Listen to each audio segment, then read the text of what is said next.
அனைவருக்கும் வணக்கங்கள். இன்றைக்கி எதை பற்றி பார்க்க போகிறோம்னா, இந்த புரட்டாசி மாதத்தில்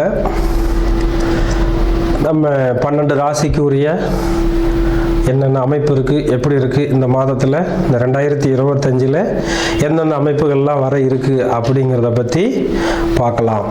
அதை இப்போ இந்த இடத்துல நம்ம உடல்நிலை எப்படி இருக்குது, வருமானம் எப்படி இருக்குது, அடுத்தது நம்ம என்ன தொழில் செய்யலாம், எதில் காதல் வருதா, இல்லது திருமணத்தில் பிரச்சனை இருக்கா, நல்லா இருக்கா, இன்னும் இந்த தொழில் ரீதியாக என்ன வருமானம் இருக்கா, செலவு இருக்கா, எதில் நம்ம அதிகமாக இன்வெஸ்ட் பண்ணலாம், பண்ண வேண்டாம் அப்படிங்கிற தன்மைகள் எல்லாம் இந்த அமைப்பில் நம்ம கொஞ்சம் விரிவாக பார்த்து அதுக்கான என்ன சொல்யூஷன், என்ன செய்யலாம் அப்படிங்கிற தன்மையில் நம்ம இப்போ இந்த புரட்டாசி மாத பலன்களை பார்க்கலாம்.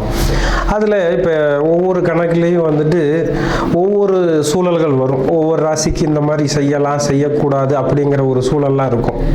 அது எல்லாத்தையும் நம்ம பொறுமையாக அழகாக அது என்னென்ன செய்யலாம், என்னென்ன செய்யக்கூடாது. ஏன்னா மக்களுக்கு எதில் எடுத்தாலும் அவசரம் இருக்குது, அதே அளவுக்கு பொறுமை குறைஞ்சிக்கிட்டே இருக்குது. அப்போ அந்த பொறுமையாக என்ன சொல்ல வரோம், அதில் இருக்கிற ப்ளஸ் ஆர் மைனஸ் என்ன, அதை தெரிஞ்சு அதை அனுபவப்படுத்தி அதை நீங்கள் உங்கள் லைஃப்பில் பொருத்தி அதை நல்ல ஒரு ஆழ்ந்த சிந்தனையோடு எடுத்துகிட்டு போய் அதை நீங்கள் சரியாக பயன்படுத்திக்கிறீங்கன்னா இந்த ராசி பலன் அந்த விஷயம் இருக்கு இல்லையா, அது மாத ராசி பலன். அப்போ இந்த மாதத்தில் நீங்கள் எதை செஞ்சால் சௌரியமாக இருக்கலாம், எதை செஞ்சால் கொஞ்சம் டிஸ்டர்ப் ஆகும் அப்படிங்கிறத பற்றி இப்போ நம்ம பார்க்கலாம். இந்த கடகராசிக்காரங்களுக்கு, நண்பர்களுக்கு, அன்பர்களுக்கு இந்த 2025 புரட்டாசி மாதம் எப்படி இருக்குது அப்படின்னு பார்த்தீங்கன்னா, குடும்பத்தில் ஒரு சிக்கல் வர்றதுக்கு வாய்ப்பு இருக்குது. கொஞ்சம் கவனமாக இருங்க.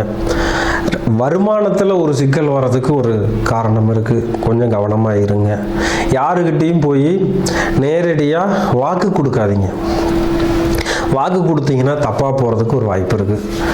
இதை நீங்கள் கவனமாக கொண்டுட்டு போயிட்டீங்கன்னா பிரச்சனை வராமல் மெயின்டைன் பண்ணிக்கலாம். அதில் ஸ்பெஷல் வீட்டுக்கு தேவையான பொருள் வாங்கிறது, அந்த வீட்டுக்கு உண்டான அமைப்புகளில் என்னென்ன தேவை இருக்கோ அதெல்லாம் நீங்கள் முன்ன நின்று செஞ்சு அதை சரி பண்ணிக்கிறது நல்லது. இப்போ ஒன்றும் இல்லைங்க, வீட்டுக்கு தேவையானது என்னென்ன தேவை இருக்குது, நம்ம அன்றாட வாழ்க்கைக்கு என்னென்ன தேவை இருக்குது, அதையெல்லாம் நீங்கள் கரெக்டாக கொடுக்குற பட்சத்தில் பெருசாக ரிஸ்க் இல்லாமல் போயிருங்க. வீட்டுக்காரம்மாக்கிட்ட இதை வாங்கி வரோம், அதை வாங்கி வரோன்னு சொல்லி ஏமாந்து போகக்கூடாது. அவங்க அப்படி போனாங்கன்னா நிறைய சிக்கலை தருவாங்க. அப்போ வீட்டுக்காரம்மாக்கிட்ட வீட்டில் ஒரு குடும்பத்தில் அனுசரணையாக இருந்துக்கிறது ரொம்ப நல்லதுங்க. அடுத்தது, நீங்கள் சம்பாதிக்கிற வருமானத்தில் நிறைய செலவு வரும். அந்த செலவுக்கு தேவையை பயன்படுத்திக்கிட்டு முடிஞ்ச அளவுக்கு அந்த செலவை குறைக்கிறதுக்கு வழியை தேடுங்க. ஏன்னா நீங்கள் பாட்டு கொஞ்சம் கௌரவமாக அந்தஸ்தாக நல்லா இருக்கணும்னு நினச்சி நிறைய விரைய செலவுகளை இந்த மாதத்தில் பண்ணுறதுக்கு ஒரு வாய்ப்பு இருக்குது.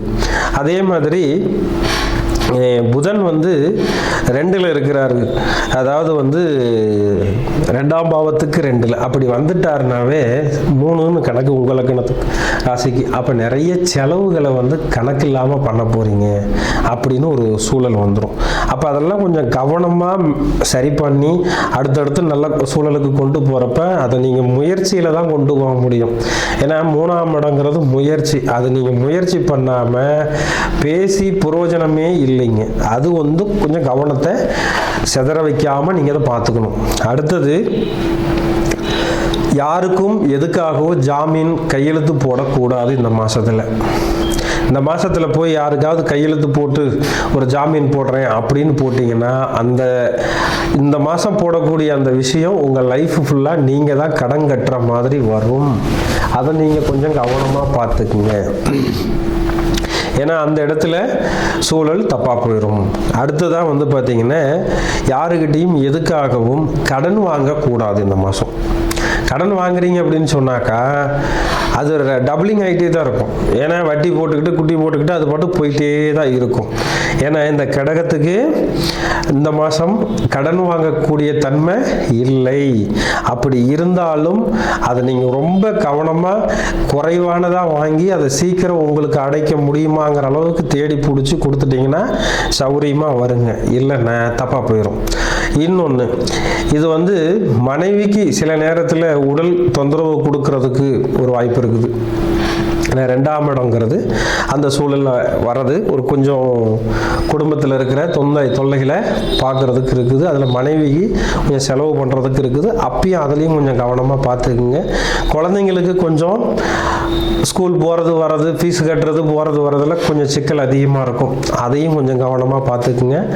இதிலெல்லாம் ஓரளவுக்கு சமாளித்து அடுத்தடுத்து கொண்டு போகிறதுக்கு லக்ஷ்மி நரசிம்மரை வழிபாடு பண்ணுங்கள்.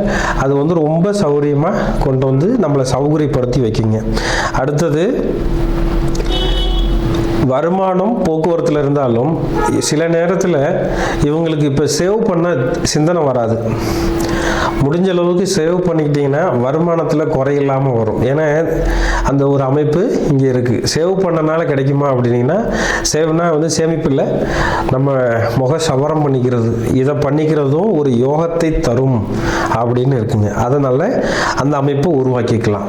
அடுத்ததாக இந்த மாதத்தில் தங்க நகைகளை அடமானம் வைக்க போகக்கூடாது. போகிறதுக்கு உண்டான அனைத்து தகுதியும் இப்போ இருக்குங்க. வச்சிங்கன்னா அது ரொம்ப நாளைக்கு அங்கேயே இருக்குங்க. அது திரும்ப வாங்க முடியாது. அப்போ தங்க நகைகளை கொஞ்சம் கவனமாக ஹேண்டில் பண்ணுங்கள். முடிஞ்ச அளவுக்கு இந்த மாதத்தில் நீங்கள் போய் வைக்கிறத தவிர்த்துக்கலாம்.